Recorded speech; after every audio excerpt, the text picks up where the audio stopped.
साथियों नमस्कार। एक बार फिर स्वागत है आपका लव फॉर ऑल पर्पस पे। मध्य प्रदेश लोक सेवा आयोग द्वारा पूर्व में निकाली गई सहायक जिला लोक अभियोजन अधिकारी परीक्षा 2021 योजना एवं पाठ्यक्रम आयोग की वेबसाइट पर प्रकाशित की गई थी और उक्त परीक्षा योजना पाठ्यक्रम के स्थान पर पुनरीक्षित परीक्षा योजना एवं पाठ्यक्रम आयोग की वेबसाइट पर प्रकाशित किया जा रहा है। दिनांक 18/12/2022 अर्थात 18 दिसंबर 2022 को आयोजित परीक्षा में पुनरीक्षित पाठ्यक्रम लागू होगा। पहले ये परीक्षा ऑनलाइन होने वाली थी, लेकिन अब संशोधित होने के बाद ये ऑफलाइन पद्धति OMR शीट के माध्यम से होगी। पहले तो आपको बधाई कि OMR शीट पे ये परीक्षा होगी। लॉकडाउन की स्थिति खत्म हो चुकी है, कोविड काल लगभग खत्म हो गया है, ये अच्छी बात है। तो अब हम इसको देख लेते हैं। ये जो परीक्षा है सहायक जिला लोक अभियोजन अधिकारी पुनरीक्षित परीक्षा योजना का पाठ्यक्रम के अंतर्गत हम देखें तो दो खंड हैं इसके, खंड आ और खंड बा। खंड आ में मध्य प्रदेश राष्ट्रीय एवं अंतर्राष्ट्रीय स्तर का सामान्य ज्ञान तथा कंप्यूटर का आधारभूत ज्ञान, जिसमें 150 अंकों का पूर्णांक होगा। खंड बा में विधि है, जिसमें 300 अंकों के पूर्णांक होंगे। टोटल क्वेश्चंस 150 होंगे। 3 घंटे का पेपर है। खंड आ के लिए 150 अंक हैं और खंड बा के लिए 300 अंक हैं। टोटल 450 अंक हैं। जो इस परीक्षा में पास होंगे उनका साक्षात्कार लिया जाएगा। 50 नंबर का साक्षात्कार होगा। कुल अंक 500 हैं। प्रश्न पत्र योजना को यदि हम देखें तो खंड आ के अंतर्गत जो मध्य प्रदेश राष्ट्रीय एवं अंतर्राष्ट्रीय स्तर का सामान्य ज्ञान तथा कंप्यूटर का आधारभूत ज्ञान, खंड आ में 50 प्रश्न होंगे और खंड बा में विधि विशेष के अंतर्गत 100 प्रश्न होंगे। कुल मिलाकर कुल प्रश्न पत्र 150 प्रश्न होंगे। प्रत्येक प्रश्न 3 अंकों का होगा। इस प्रकार प्रश्न पत्र का पूर्णांक 450 अंक का होगा। प्रश्न पत्र वस्तुनिष्ठ, बहुविकल्पीय, ऑब्जेक्ट टाइप के होंगे। प्रत्येक प्रश्न के उत्तर हेतु 4 विकल्प ABCD होंगे, जैसा कि आप जानते हैं। अभ्यर्थी को उक्त विकल्पों में से सही विकल्प का चयन करना होगा। प्रश्न पत्र की अवधि 3 घंटे की रखी गई है। खंड 1 में 50 प्रश्न वस्तुनिष्ठ प्रकार के हैं। प्रत्येक प्रश्न 3 अंक का है। खंड बी में संबंधित विषय के 100 प्रश्न वस्तुनिष्ठ प्रकार के हैं, तब प्रत्येक प्रश्न 3 अंकों का होगा। प्रश्न पत्र के 2 भाग होंगे, जिनको हमने पहले ही देख लिया है। इसका आ भाग जो है सामान्य ज्ञान संबंधित है। इस प्रश्न पत्र में 40% अंक एवं भाग बा में 40% अंक पृथक प्राप्त करना अनिवार्य होगा। ये जनरल के लिए है और SC, ST, OBC और निःशक्तजन के लिए 10% की छूट होगी, अर्थात 30% दोनों भागों में लाना अलग अलग अनिवार्य होगा। मेरिट दोनों खंडों के अंकों को जोड़कर बनेगी। परीक्षा में ऋणात्मक मूल्यांकन 3R-W से की पद्धति से किया जाएगा, जिसमें R है सही उत्तरों की संख्या और W है गलत उत्तरों की संख्या। अर्थात प्रत्येक सही उत्तर के लिए 3 अंक प्रदान किए जाएंगे एवं प्रत्येक गलत उत्तर के लिए 1 अंक अदा करना पड़ेगा। प्रश्न पत्र हिंदी एवं अंग्रेजी दोनों भाषाओं में होंगे। साक्षात्कार 50 अंकों का होगा। साक्षात्कार हेतु कोई न्यूनतम उत्तीर्णांक निर्धारित नहीं है। अब हम देख लेते हैं चयन प्रक्रिया को। चयन प्रक्रिया के प्रथम चरण में एक प्रश्न पत्र की ऑफलाइन पद्धति OMR शीट से, जैसा कि मैंने ऊपर बताया आपको, OMR शीट से परीक्षा ली जाएगी। वहीं सेकंड बात कर लेते हैं तो परीक्षा के बाद पूछे गए प्रश्नों की प्राविधिक उत्तर कुंजी तैयार कर आयोग की वेबसाइट www.mppsc.mp.gov.in पर प्रकाशित कर ऑनलाइन पद्धति से 7 दिवस की अवधि में आपत्तियां प्राप्त की जाएंगी। इस अवधि के पश्चात प्राप्त किसी भी अभ्यावेदन पर कोई विचार एवं पत्राचार नहीं किया जाएगा। प्रति प्रश्न आपत्ति हेतु 100 रुपये शुल्क देय होगा तथा प्रति सत्र पोर्टल शुल्क 40 रुपये पृथक से देय होगा। आपत्ति हेतु दिया गया शुल्क आपत्ति सही पाए जाने पर अभ्यर्थी के बैंक खाते में ऑनलाइन पद्धति से वापस किया जाएगा, परंतु पोर्टल शुल्क किसी भी स्थिति में वापस नहीं किया जाएगा। प्राप्त आपत्तियों पर आयोग द्वारा गठित विषय विशेषज्ञ समिति द्वारा आपत्तियों पर विचार कर निम्नलिखित अनुसार कार्रवाई की जाएगी। नंबर 1, ऐसे प्रश्न जिनका प्राविधिक कुंजी में दिए गए विकल्पों में से गलत उत्तर दिया गया है और विकल्पों में अन्य विकल्प सही है, तब प्राविधिक उत्तर कुंजी को संशोधित किया जाएगा। सेकंड, प्रश्न के हिंदी तथा अंग्रेजी अनुवाद में भिन्नता की स्थिति में केवल हिंदी अनुवाद ही मान्य होगा। अभी तक हम देखते थे ना अंग्रेजी अनुवाद मान्य होगा, लेकिन यहाँ पे लिखा हुआ है केवल हिंदी अनुवाद ही मान्य होगा। ऐसे प्रश्न जिसका दिए गए विकल्पों में एक से अधिक सही उत्तर है, सभी सही उत्तरों को मान्य किया जाएगा। अर्थात मान लीजिए एक से अधिक विकल्प सही हैं और लोगों ने उस क्वेश्चन को किया है और कुछ भी आंसर लिखा है तो वो सभी उत्तर सही माने जाएंगे। फोर्थ है ऐसे प्रश्न जिसका दिए गए विकल्पों में एक भी सही उत्तर ना हो, प्रश्न को प्रश्न पत्र से विलोपित किया जाएगा। पांचवा है विषय विशेषज्ञ समिति द्वारा समस्त अभ्यावेदनों पर विचार करने के पश्चात अंतिम उत्तर कुंजी बनाई जाएगी तथा आयोग द्वारा वेबसाइट www.mppsc.mp.gov.in पर प्रकाशित की जाएगी। अंतिम उत्तर कुंजी के प्रकाशन के पश्चात कोई भी आपत्ति पत्र व्यवहार मान्य नहीं किया जाएगा। विषय विशेषज्ञ समिति का निर्णय अंतिम होगा। छठवां है उपरोक्त अनुसार समिति द्वारा विलोपित किए गए प्रश्नों को छोड़कर शेष प्रश्नों के आधार पर अंतिम उत्तर कुंजी के अनुसार अभ्यर्थियों का मूल्यांकन कर परीक्षा परिणाम घोषित किया जाएगा। परीक्षा में प्राप्तांक के गुणानुक्रम के आधार पर विभिन्न प्रवर्गों हेतु विज्ञापित रिक्तियों के अधिकतम 3 गुना तक समान अंक प्राप्त करने वाले अभ्यर्थियों को साक्षात्कार में अभिलेख प्रस्तुत करने हेतु सफल घोषित किया जाएगा। विज्ञापित रिक्तियां जो होंगी, जो रिक्तियां हैं, उसका 3 टाइम्स साक्षात्कार के लिए लिया जाएगा और वहाँ पे कुछ समान अंक वाले जो विद्यार्थी होंगे उनको साक्षात्कार में शामिल किया जाएगा। चौथा है परीक्षा में उत्तीर्ण होने हेतु आवेदक को 40% अंक खंड ए तथा खंड बी में पृथक प्राप्त करने होंगे, जैसा मैंने पहले बताया था आपको। और मध्य प्रदेश के अनुसूचित, अधिसूचित, अनुसूचित जाति, अनुसूचित जनजाति तथा अन्य पिछड़ा वर्ग एवं निःशक्त जनश्रेणी के आवेदकों को SC, ST, OBC और विकलांग परीक्षा में उत्तीर्ण होने हेतु 10% अंकों की छूट दी जाएगी। इस प्रकार उक्त श्रेणी के आवेदकों को परीक्षा में उत्तीर्ण होने हेतु न्यूनतम 30% अंक प्राप्त करना अनिवार्य होगा।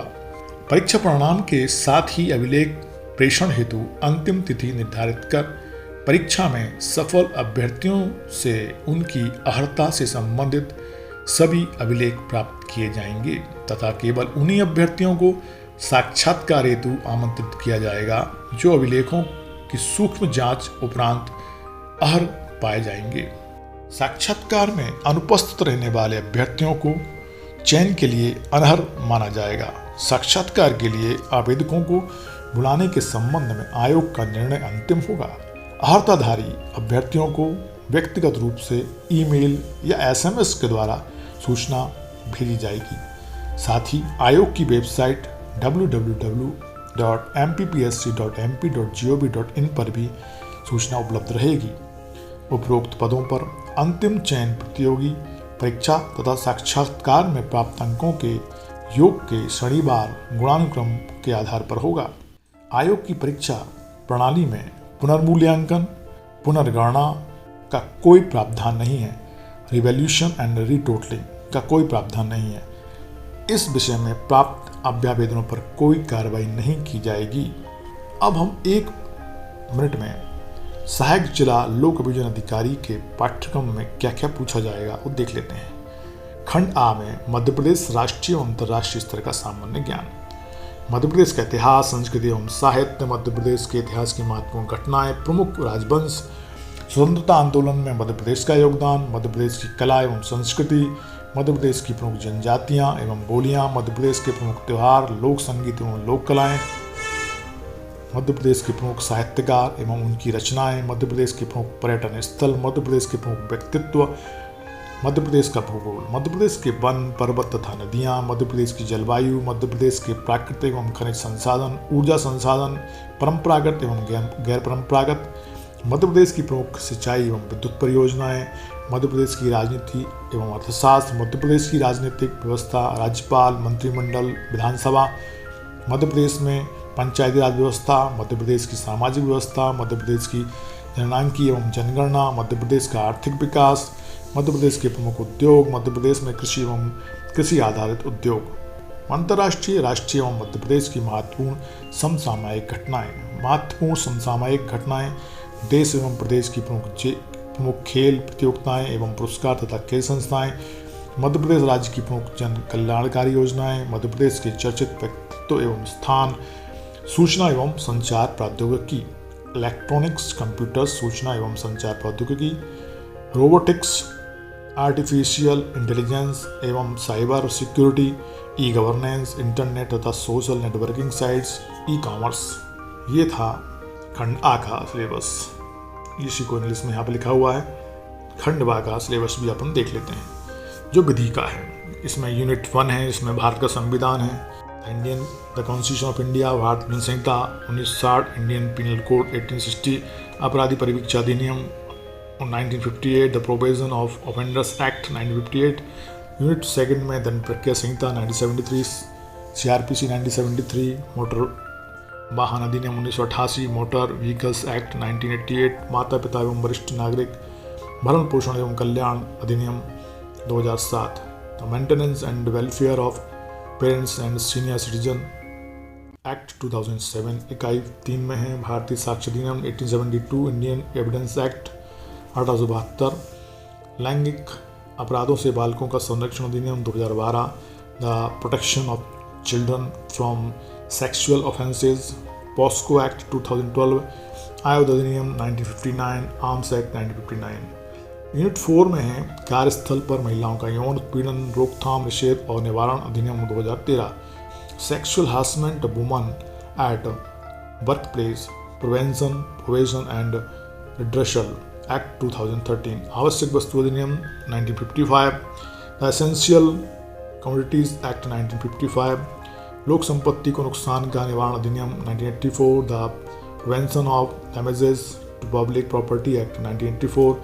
यूनिट 5 के अंतर्गत है वन्य जीव संरक्षण अधिनियम 1972, the wild life protection act 1972, विस्फोटक अधिनियम 1884, द एक्सप्लोसिव एक्ट 1884, सूचना प्रौद्योगिकी अधिनियम 2000, इन्फॉर्मेशन टेक्नोलॉजी एक्ट 2000। इकाई 6 में है घरेलू हिंसा से महिलाओं का संरक्षण अधिनियम 2005, protection of woman from domestic violence act 2005, दहेज प्रतिषेध अधिनियम 1961 और दहेज प्रतिषेध पर और वधु को उपहारों की सूची का रखरखाव नियम 1985, the dowry provision act 1961 and dowry provision, maintenance of list of presents to the bride and bridegroom rules 1985, महिलाओं का शिष्ट रूपण प्रतिषेध अधिनियम 1986, the indecent representation of woman provision act 1986। Unit 7 में है सूचना का अधिकार अधिनियम 2005, राइट टू इंफॉर्मेशन एक्ट 2005, स्वापक औषधि और मना प्रभावी पदार्थ अधिनियम 1985, narcotic drugs and psychotropic substance act 1985, गर्भधारण पूर्व और प्रसव पूर्व निदान तकनीक, लिंग चयन का निषेध अधिनियम 1994, the pre conception and prenatal diagnostic techniques provision of sex selection act 1994। Unit 8 से है राष्ट्रीय सुरक्षा अधिनियम 1980, नेशनल सिक्योरिटी एक्ट 1980, अनुसूचित जाति और अनुसूचित जनजाति अत्याचार निवारण अधिनियम 1989, the scheduled caste and scheduled tribes prevention of atrocities act 1989, अनियंत्रित जमा योजना पाबंदी अधिनियम 2019, the banning of unregulated deposits scheme act 2019। Unit 9 है भ्रष्टाचार निवारण अधिनियम 1988, the prevention of corruption act 1988, किशोर न्याय बच्चों की देखभाल और संरक्षण अधिनियम 2015, juvenile justice care and protection of children act 2015, खाद्य सुरक्षा और मानक अधिनियम 2006, the food safety and standards act 2006। Unit 10 से है मध्य प्रदेश आबकारी अधिनियम 1915, मध्य प्रदेश एक्साइज एक्ट 1915, मध्य प्रदेश राज्य सुरक्षा अधिनियम 1990, Madhya Pradesh state security act 1990, Madhya Pradesh लोक सेवाओं के प्रदान की गारंटी अधिनियम 2010, मध्य प्रदेश लोक सेवा के प्रदान की गारंटी अधिनियम 2010, मध्य प्रदेश गौवंश वध प्रतिषेध अधिनियम 2004, मध्य प्रदेश गौवंश वध प्रतिषेध अधिनियम 2004, मध्य प्रदेश विशेष न्यायालय अधिनियम 2011। लास्ट में नोट लिखते हैं, उक्त परीक्षा के पाठ्यक्रम में उपरोक्त लिखित अधिनियमों में यदि केंद्र शासन या राज्य शासन द्वारा कोई संशोधन किया जाता है तो उसे भी पाठ्यक्रम में सम्मिलित माना जाएगा। तैयारी कंप्लीट करके एग्जाम दें। आपको ढेर सारी शुभकामनाएं। Thanks for watching.